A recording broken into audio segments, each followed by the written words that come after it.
उनके death certificate पर sign किए हैं। मैंने उनके आखिरी घंटों में उनका हाथ पकड़ा है। मैंने उनके परिवारों को ये खबर दी है।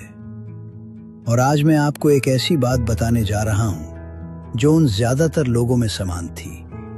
उन्हें उस समय मरना नहीं चाहिए था। ये जेनेटिक्स की वजह से नहीं था, ये बदकिस्मती की वजह से नहीं था, ये उनके चुनावों की से था, उनकी आदतों की वजह से। मैंने इन पैटर्न्स को पहली बार 1972 में पहचाना था।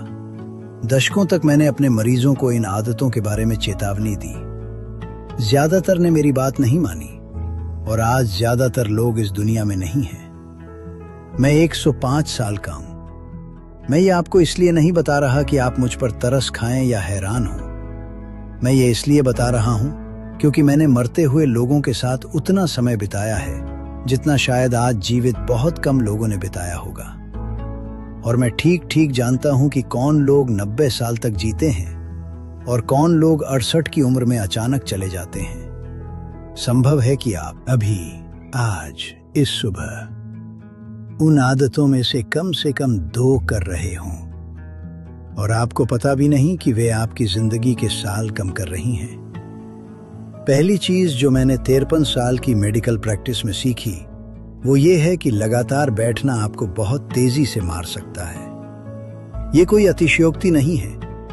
मैंने ये अपने मरीजों के साथ होते हुए देखा है।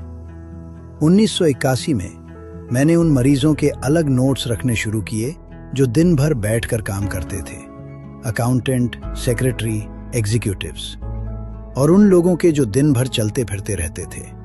वे अलग तरह से बूढ़े हो रहे थे। उनकी ब्लड रिपोर्ट अलग दिखती थी। उनके दिल जल्दी जवाब दे रहे थे। 1990 तक मेरे पास इतना डेटा था कि मैं समझ गया जो लोग रोज 8 या 9 घंटे बैठते हैं वे अंदर से लगभग 40% तेजी से बूढ़े हो रहे थे।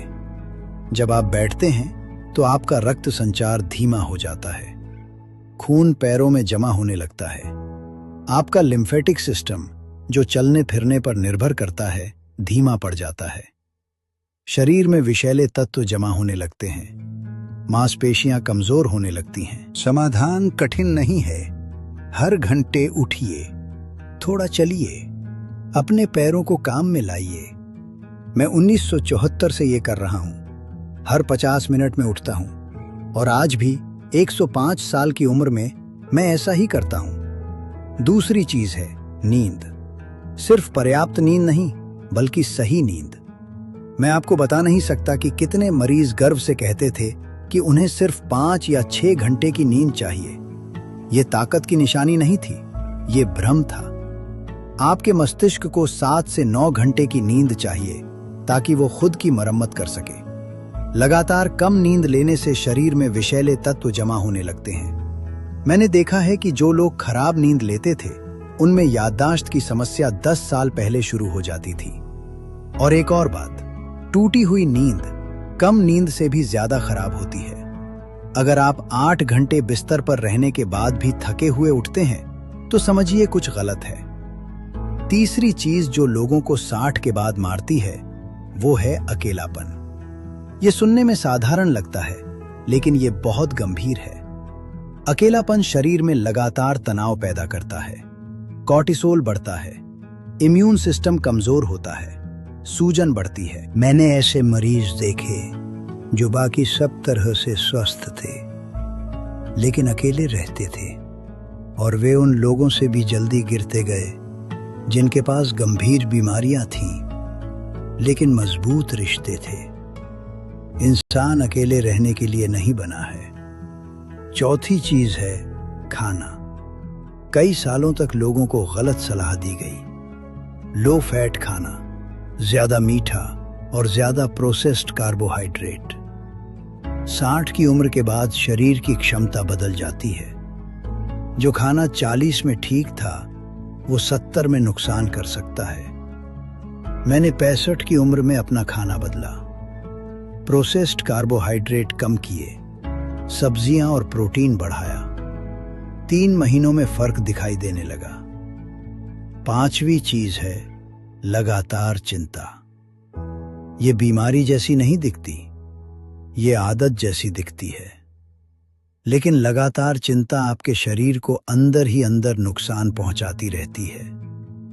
तनाव हार्मोन बढ़े रहते हैं, नींद खराब होती है, प्रतिरोधक क्षमता कम होती है।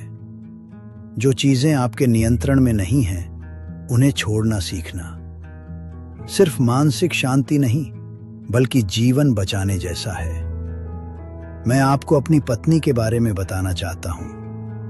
हमारी शादी को 44 साल हुए थे। उन्होंने इनमें से कोई सलाह नहीं मानी। वो ज्यादा बैठती थी, नींद खराब थी, खाने की आदतें नहीं बदली और हर दिन चिंता करती थी। वो 70 साल तक जी, लेकिन उनके आखिरी 15 साल गिरावट में बीते।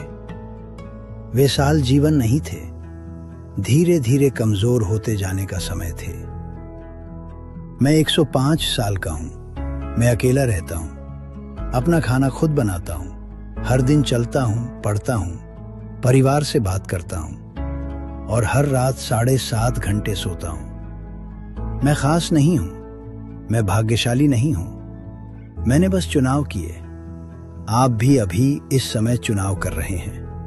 सब कुछ बदलने की जरूरत नहीं है, सिर्फ एक चीज बदले, बैठना या नींद या अकेलापन या खाना या चिंता।